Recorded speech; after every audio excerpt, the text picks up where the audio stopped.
आइए आज हम यूज ऑफ का प्रयोग सीखेंगे। यूज ऑफ आल्सो का प्रयोग, टू का प्रयोग, एज वेल, इवन, आइदर, ये पांचों का मतलब एक ही होता है। तो हम यूज ऑफ आल्सो का, टू का, एज वेल, इवन, आइदर का सभी का प्रयोग सीखेंगे आज। आल्सो मतलब भी होता है, टू मतलब भी, एज वेल मतलब भी, इवन मतलब भी, आइदर मतलब भी। तो इसका प्रयोग हम कहाँ कैसे करेंगे, आइए विधिवत जानकारी के लिए पूरा वीडियो देखिए। इससे पहले हम ये देखेंगे यूज ऑफ आल्सो, जिसका अर्थ होता है भी। आल्सो का प्रयोग पॉजिटिव सेंटेंस में किया जाता है।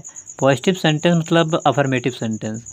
आल्सो का प्रयोग सहायक क्रिया के बाद और मुख्य क्रिया से पहले किया जाता है। जैसे मान लो हमें एक वाक्य बनाना है, वह भी आ रहा है, तो वह की इंग्लिश क्या होगा, he is also coming. He is also coming, वह भी आ रहा है। ऐसे लिखा है मैं भी अच्छा हूँ, तो हो जाएगा आई एम आल्सो गुड। फिर मान लो तीसरा वाक्य हम लेते हैं, तुम भी जा रहे हो, तुम भी जा रहे हो, तो हाँ यू आर आल्सो गोइंग। लिखा सीता भी अच्छी है, तो पहले लिखेंगे सीता, फिर इज आल्सो गुड। क्योंकि यहाँ बता भी रखा है, देखिए आल्सो का प्रयोग पॉजिटिव सेंटेंस में किया जाता है। आल्सो का प्रयोग सहायक क्रिया के बाद और मुख्य क्रिया से पहले किया जाता है। तो लिखा वह भी आ रहा है, तो यहाँ वह की इंग्लिश ही लगाएंगे, हेल्पिंग वर्ब लिखेंगे इज़, उसके बाद क्योंकि यहाँ पर आना है मेन वर्ब, तो मेन वर्ब जो हमारा मुख्य क्रिया उसके पहले हम आल्सो का प्रयोग करेंगे, इसलिए लिखा गया ही इज़ आल्सो कमिंग।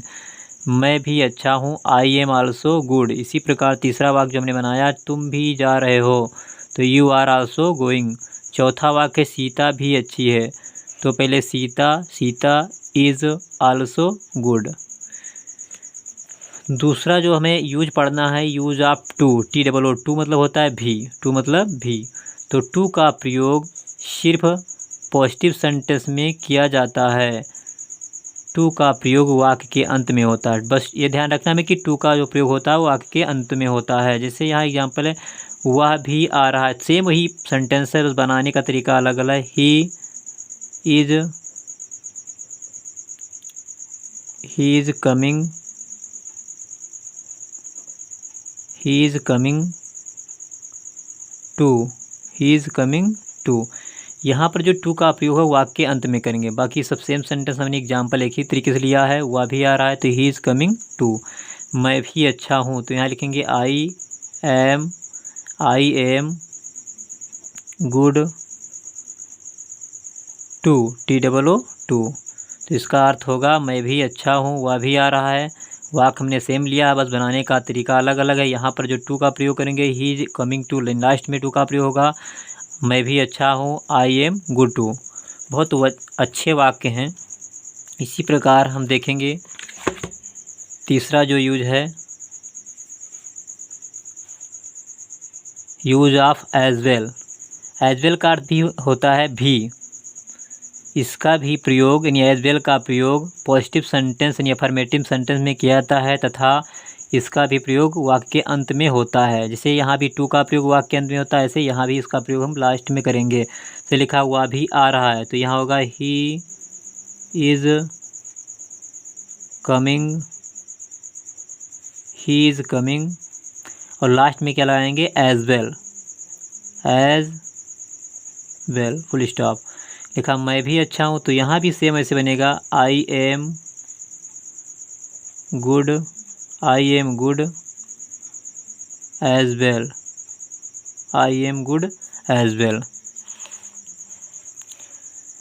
से जो चौथा हमें देखना है, इवन का प्रयोग कहाँ करेंगे। तो इवन मतलब भी अर्थ होता है भी। तो इवन का जो प्रयोग होता है सरप्राइजिंग, मतलब जहाँ आश्चर्यचकित वाली बात होगी। अनएक्सपेक्टेड, जहाँ पर कोई आशा की जाई हुई, अनएक्सपेक्टेड मतलब जो आशा न किया जा हो, जिसकी आशा न की जा रही हो वहाँ पर हम प्रयोग करेंगे। फिर लिखा अनयूजुअल आर एक्सट्रीमी सिचुएशन को दर्शाने के लिए पॉजिटिव एंड निगेटिव दोनों वाक्यों में किया जाता है। यहाँ पर हमें ध्यान देने योग्य बातें हैं कि इवन का प्रयोग यहाँ पॉजिटिव एंड नेगेटिव यानी दोनों प्रकार के वाक्यों में हम इवन का प्रयोग करते हैं। दोनों प्रकार के वाक्यों में किया जाता है। इवन का प्रयोग मेन वर्ब के शुरू में होता है।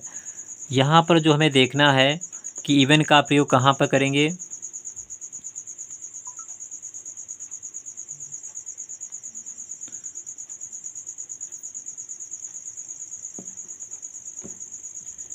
तो इवन का प्रयोग हम कहाँ करेंगे।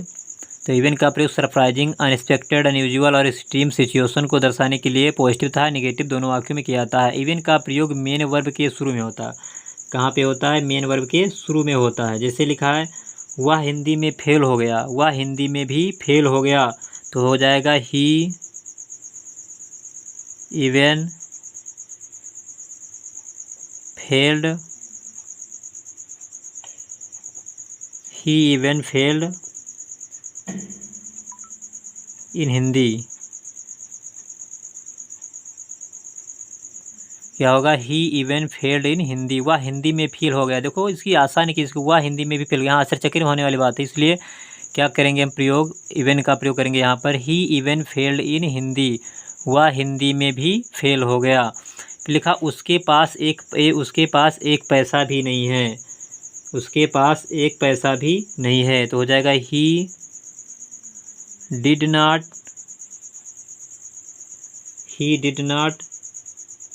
इवन हैव सिंगल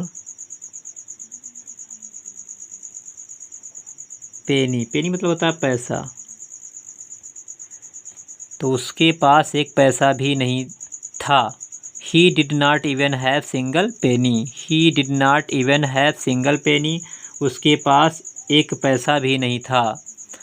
जो पांचवा प्रयोग हम देखेंगे वो आइदर ऑफ। क्या देखेंगे। आइदर का प्रयोग। आइदर मतलब भी, उसका जो अर्थ होता है आइदर का, उसका भी अर्थ होता है भी।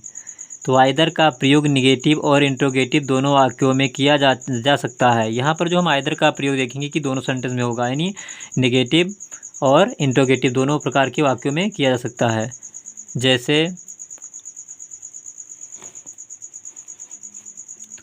आइदर का प्रयोग निगेटिव और इंट्रोगेटिव दोनों वाक्यों में किया जा सकता है।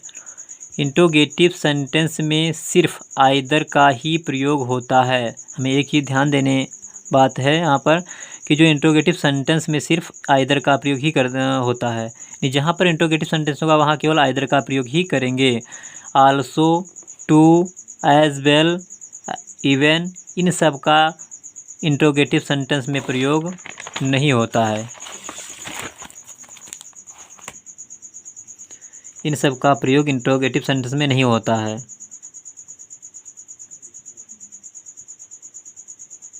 जैसे मुझे भी नहीं पता, मुझे भी नहीं पता, तो हो जाएगा I don't know,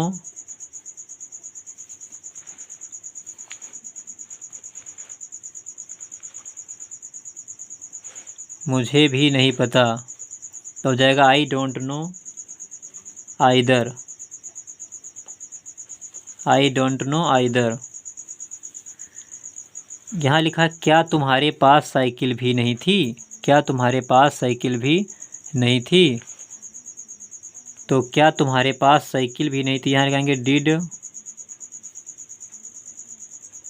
did you not have uh